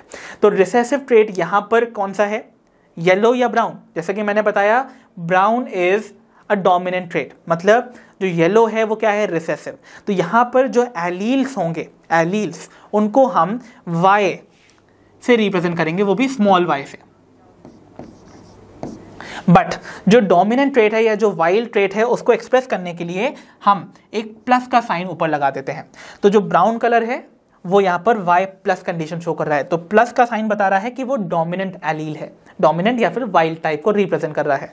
और जिसके पास प्लस साइन एब्सेंट होगा वो रिप्रेजेंट करेगा द म्यूटेंट टाइप और द रिसेसिव एलील। इतनी बात क्लियर हो गई, ठीक है। अब देखते हैं कौन सा था वो नेक्स्ट कैरेक्टर। तो जो नेक्स्ट कैरेक्टर था, that is the eye colour. अब आई कलर में 2 टाइप की आई कलर्स थे। One is the red colour, तो रेड कलर्ड आई भी प्रेजेंट हो सकती थी इन द फ्रूट फ्लाइज, और यहां पर वाइट भी प्रेजेंट हो सकती थी, ठीक है। सो जब पॉपुलेशन को ऑब्जर्व किया तो सबसे ज्यादा जो कॉमन थे, those were the red eyed one. इसका मतलब जो रेड आई था, that was a wild character, और वाइल्ड ट्रेट अगर वो था तो इसका मतलब वो डोमिनेंट होगा, तो इसका मतलब ये रिसेसिव है। तो एलील को हम किस लेटर से रिप्रेजेंट करेंगे, रिसेसिव एलील के फर्स्ट लेटर से, वो भी इन स्मॉल अल्फाबेटिकल फॉर्म। तो इसका मतलब इसको हम W से रिप्रेजेंट करेंगे, स्मॉल w, और जो डोमिनेंट एलील है उसको भी स्मॉल w से रिप्रेजेंट करेंगे, बट सिंस वो डोमिनेंट है इसलिए उसके आगे से प्लस लगा देंगे। इतनी बात क्लियर हो गई। एंड लास्टली हमारे पास जो नेक्स्ट ट्रेट था या कैरेक्टर था, दैट वाज विंग साइज। और विंग साइज के यहाँ पर 2 ट्रेट थे, या तो नॉर्मल विंग साइज हो सकता था, यहाँ पर द नॉर्मल साइज, या फिर वो अनयूजुअली स्मॉल हो सकते थे, मिनिएचर टाइप, ठीक है। तो वो अनयूजुअली अगर स्मॉल होंगे, वी कॉल देम मिनिएचर। तो देखा गया जो नॉर्मल पॉपुलेशन है उसमें नॉर्मल टाइप के जो विंग्स हैं, दे वर मोर डोमिनेंट। तो इसका मतलब ये वाइल्ड टाइप थे और ये म्यूटेंट। तो देखो यहाँ पर रिसेसिव ट्रेट कौन सा हो गया फिर, अगर ये ज्यादा अमाउंट में प्रेजेंट है तो इसका मतलब ये डोमिनेंट है और ये रिसेसिव हुए।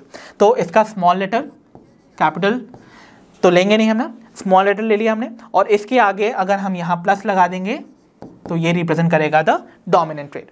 तो आई होप आपको ये 3 कैरेक्टर समझ में आ गए होंगे, ठीक है।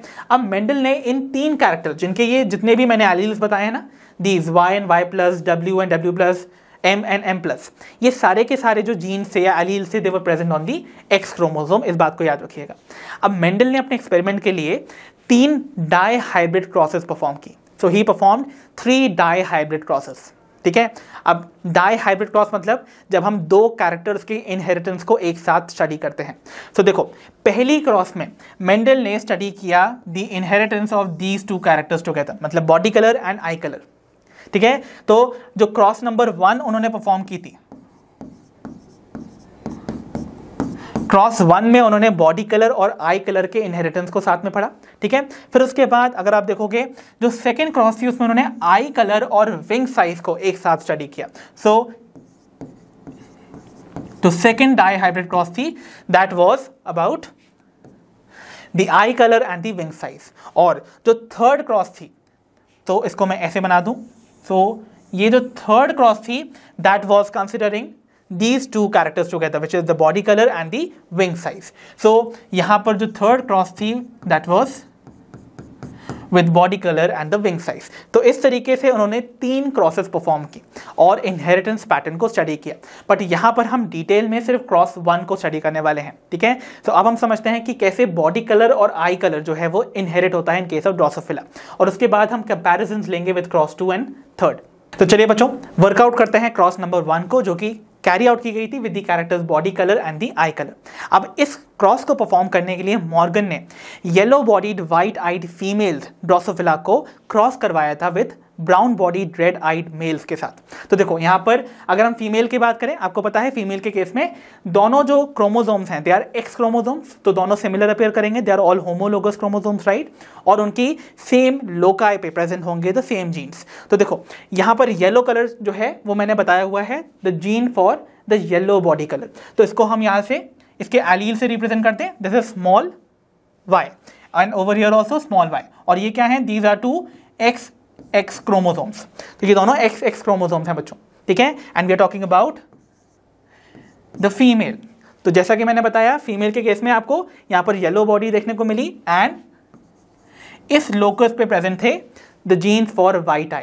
तो यहाँ पर ये आपको होमोलोगस पार्टनर्स में सेम लोकस पे दोनों ही जीन्स देखने को मिल रहे हैं, दोनों एलील्स देखने को मिल रहे हैं। इसकी क्रॉसिंग किससे करवाई गई? इसकी क्रॉसिंग करवाई गई ऐसे मेल के साथ जिसके पास ब्राउन बॉडी प्रेजेंट थी, राइट, एंड रेड आई, ये वाला इसका एलीलिक कॉम्पोजिशन था। So this was the X chromosome. याद रखिएगा जो भी एलील्स हम देखने वाले हैं they are all going to be present on the X chromosome, because मैंने आपको बताया है जितनी भी कैरेक्टर से उनको कंट्रोल वाले जीन्स या जो एलील्स जो उनके कंट्रोल कर रहे हैं वो प्रेजेंट होते हैं ऑन दी एक्स क्रोमोसोम, ठीक है। और जो वाई क्रोमोसोम है, ये वाई क्रोमोसोम देखिए ये तो इसका कोई होमोलोगस पार्टनर है ही नहीं, तो इसके सेम लोकस पे इनके ऑल्टरनेटिव एलील्स प्रेजेंट नहीं होंगे, ठीक है, इस बात को याद रखिएगा। तो दे आर नॉन होमोलोगस पार्टनर्स, भले ही साथ में प्रेजेंट हैं but they are non homologous, ठीक है। Okay, now what is going to happen, अब आप जानते हो सबसे पहले इनका होगा गैमीट का फॉर्मेशन। तो दोनों के केस में गैमीट्स क्या बनेंगे, देखो अगर इन एक्स क्रोमोसोम को सेपरेट कर दिया जाए, because you know during gamete formation chromosomes जो हैं या होमोलोगस जो क्रोमोसोम्स होते हैं दे सेग्रीगेट या सेपरेट। तो देखो 50% जो गैमीट्स बनेंगे वो ये वाले एक्स क्रोमोसोम को बेयर करेंगे with the composition of the alleles like this and the other one with this, ठीक है। वाइल यहां पर अगर आप देखोगे मेल्स के केस में तो आपको अगेन 2 टाइप के गैमीट्स फॉर्म होते हुए नजर आएंगे। 50% गैमीट्स के पास ये वाला एक्स क्रोमोसोम आएगा और 50% के पास ये वाई क्रोमोसोम आएगा। तो इस तरीके से आपको ये 4 टाइप के डिफरेंट गैमीट्स फॉर्म होते हुए नजर आएंगे। इतनी बात क्लियर है, किसी को कोई प्रॉब्लम नहीं है इस तक? ओके, अब हम आगे बढ़ते हैं।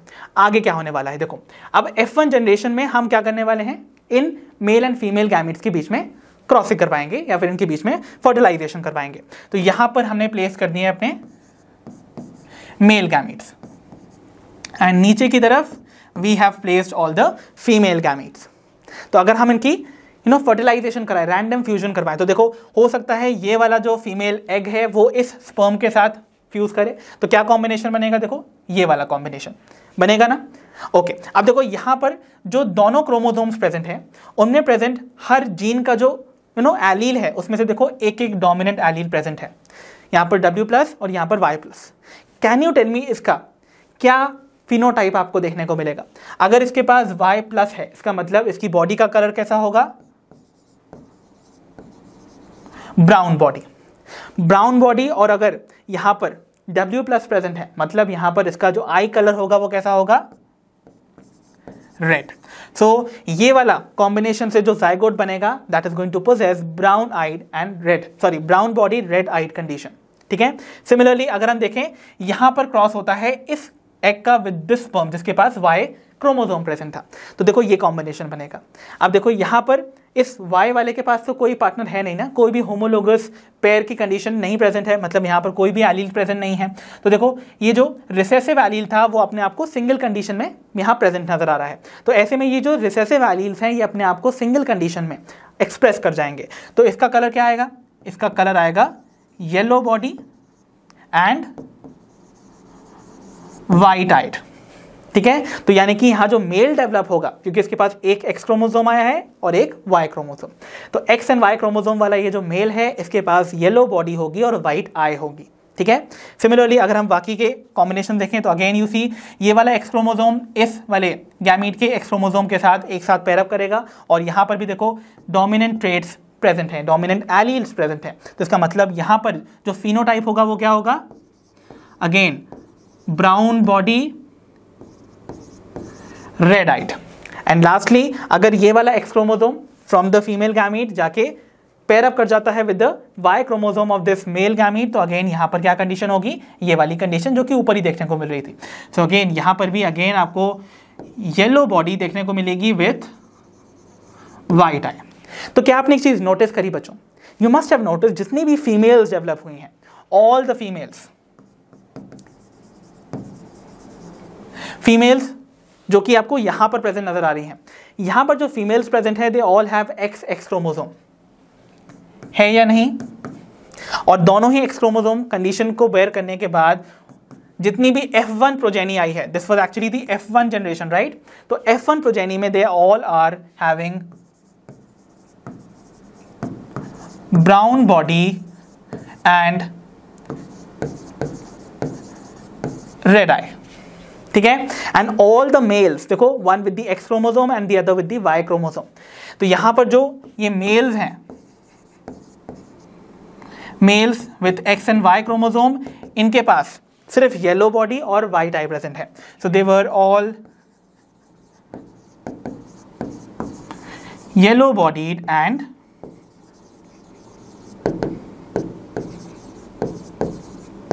White eyed. आई होप इतनी बात आपको क्लियर होगी।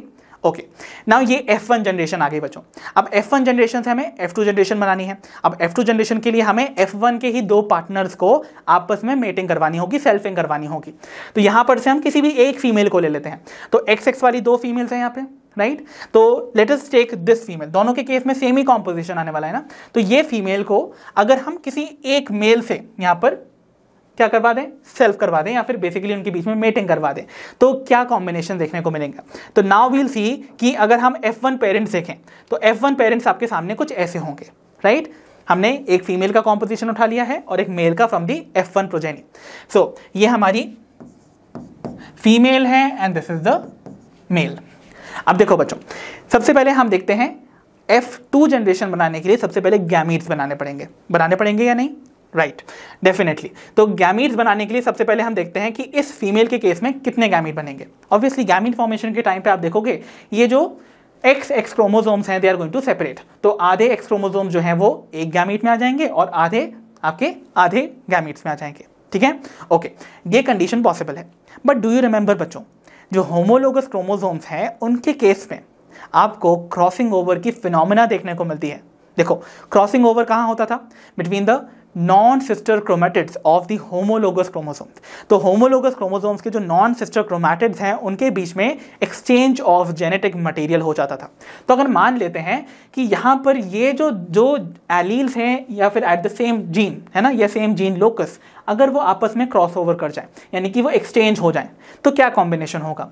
ऑब्वियसली अगर हम क्या करने वाले, देखो इस वाले को इधर भेज दें और इस वाले को इधर भेज दें, तो कॉम्बिनेशंस आपको कुछ और देखने को मिलेंगे, यानी कि आपको ये वाले भी कॉम्बिनेशन देखने को मिलते हैं आफ्टर क्रॉसिंग ओवर। तो यहां पर ये जो दो गैमीट्स बनेंगे, see I am mentioning them, यहां पर ये जो दो कंडीशंस हैं, यहां पर no crossovers have taken place, तो यहां पर नो क्रॉसिंग ओवर। ठीक है, और यहां पर क्रॉसिंग ओवर हैज अकर्ड। तो ये दो कंडीशन में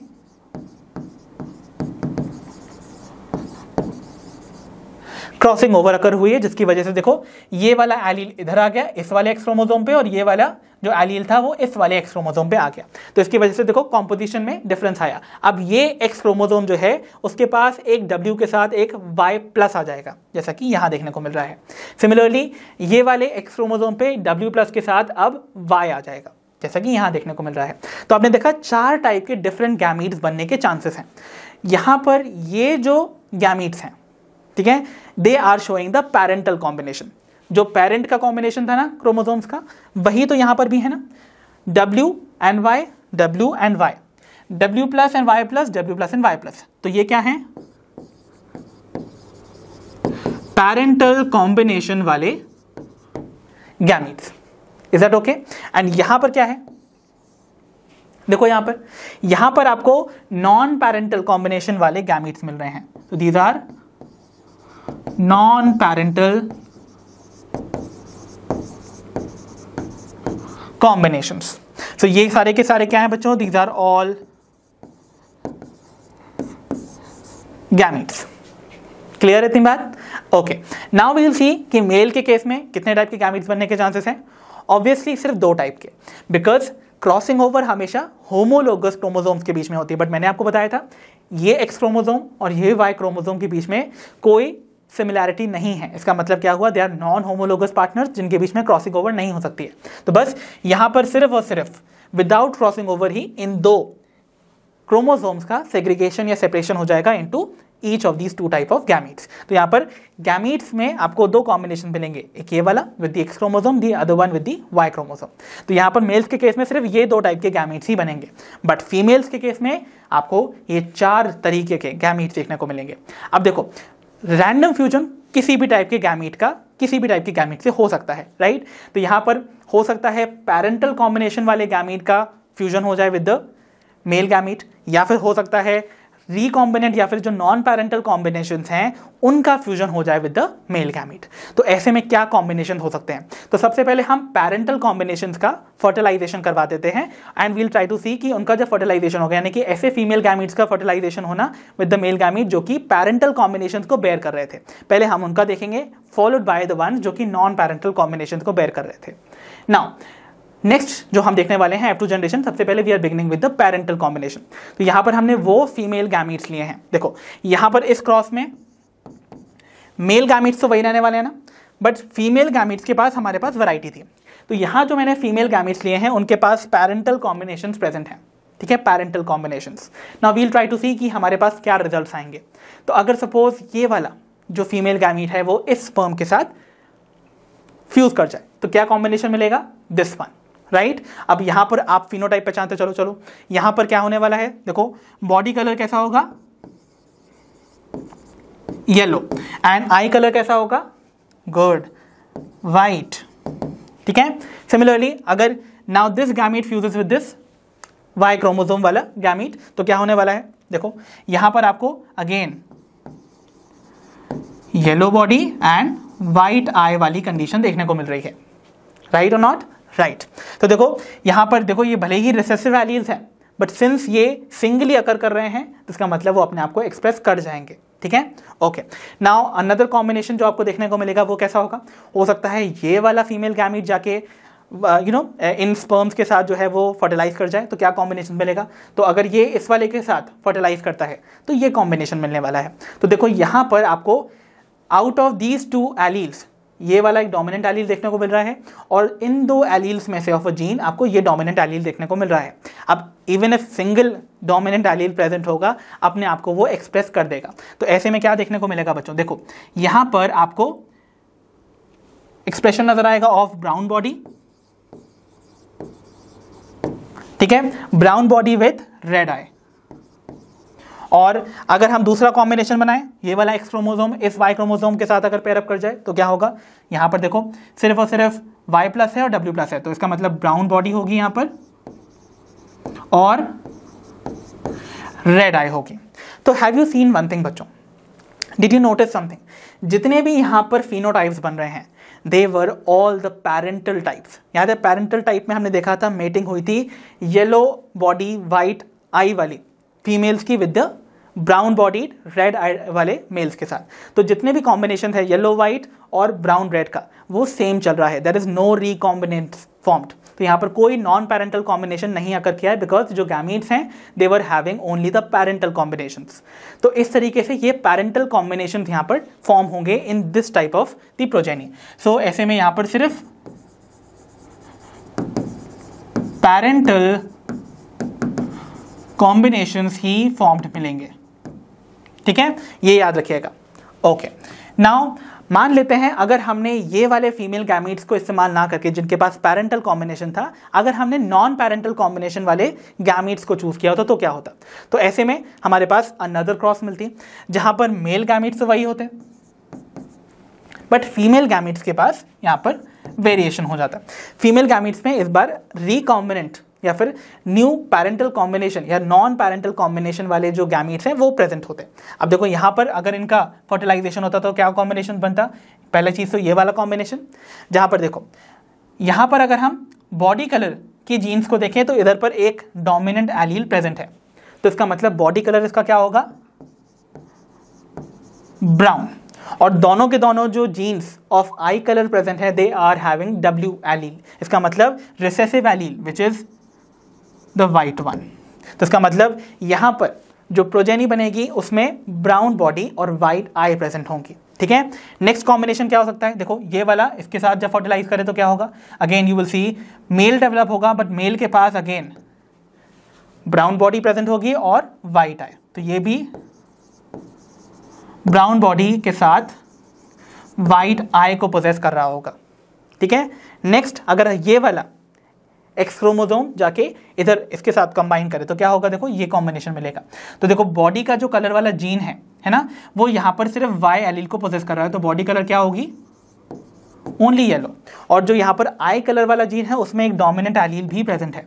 अब ये डोमिनेंट एलील अपने आप को एक्सप्रेस करेगा, तो इसका मतलब यहाँ पर आई कलर क्या होगा, रेड। तो it was going to be yellow bodied red eyed female, because X chromosome है।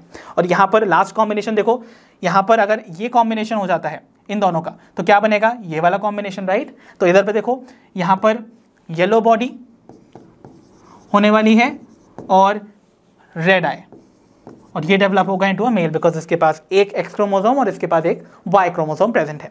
तो ऐसे में आपने देखा जितने भी कॉम्बिनेशंस बने वो डिफरेंट है from the parental combination. Parental combination पे हमने हमेशा येलो बॉडीड वाइट आई लिया था, बट यहाँ पर देखो ब्राउन बॉडीड वाइट आई बने, और हमने वहाँ लिया था come on brown bodied red eye, तो यहाँ पर ब्राउन बॉडीड की जगह पे येलो बॉडीड रेड आई बने। तो ये जितने भी कॉम्बिनेशन बने they are all differing from these parental combinations. तो इन्हें हम नॉन पैरेंटल कॉम्बिनेशन या फिर रिकॉम्बिनेंट प्रोजेनी बुलाएंगे,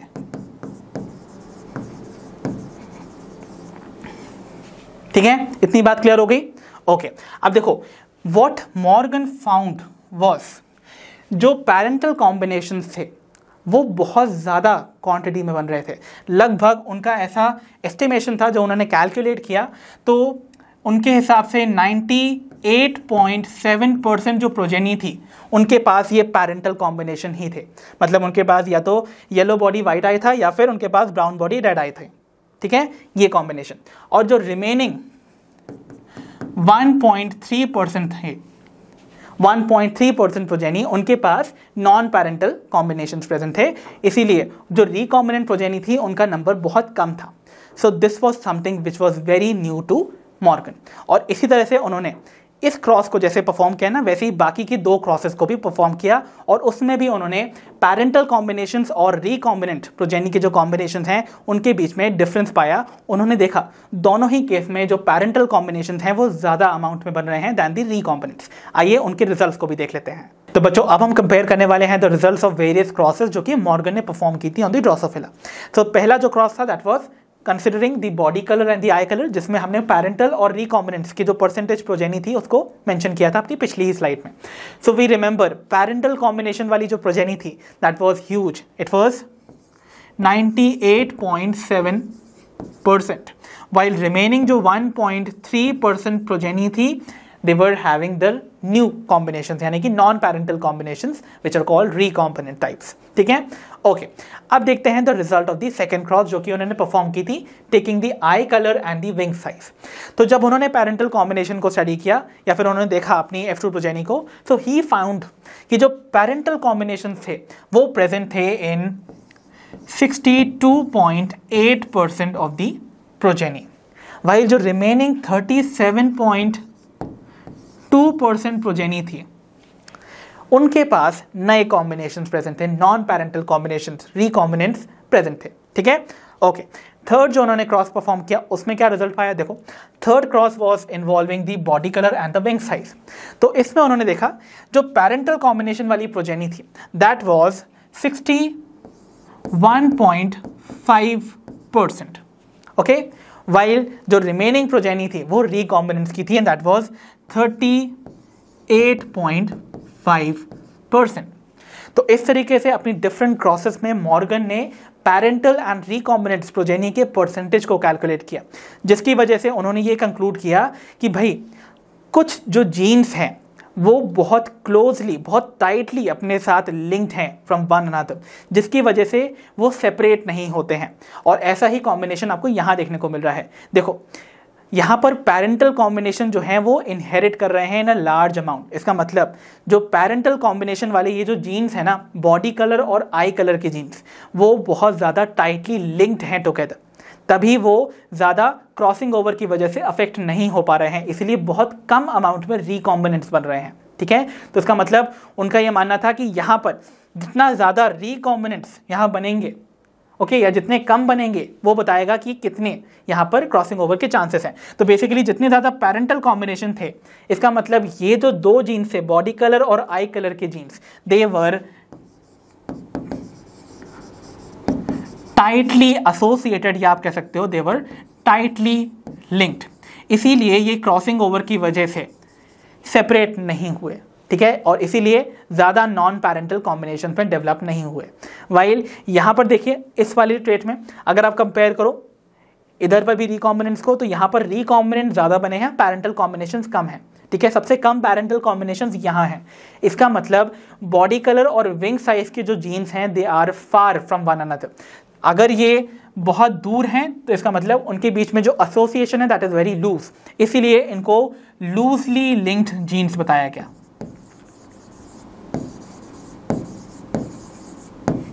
तो यानी कि ये जो जीन्स हैं since they are loosely linked, क्योंकि ये फार अपार्ट हैं, इसलिए क्रॉसिंग ओवर के टाइम पर इनका सेपरेट होना जो है वो देखने को मिला, जिसकी वजह से नए कॉम्बिनेशंस डेवलप हुए other than the parental combination, जिन्हें रिकॉम्बिनेंट्स बुलाया गया। सो मॉर्गन ने अपने एक्सपेरिमेंट्स के रिजल्ट्स के बेसिस पे प्रपोज किया था द कॉन्सेप्ट ऑफ लिंकेज, जो कि इस एक्सपेरिमेंट से आपको अच्छे से समझ आ गया होगा। तो अब हमारे पास बारी है to study about the linkage phenomena जो कि मॉर्गन ने प्रपोज की थी। तो बच्चों this was all for today from the chapter principles of inheritance and variation. अब हम मिलेंगे अपनी नेक्स्ट वीडियो में जहां पर हम फर्दर टॉपिक्स को डील करेंगे। सो अंटिल देन आप अपना ध्यान रखिए, पढ़ते रहिए, और जैसा कि आप सभी जानते हो लर्नो हब फ्री है पर बेस्ट है।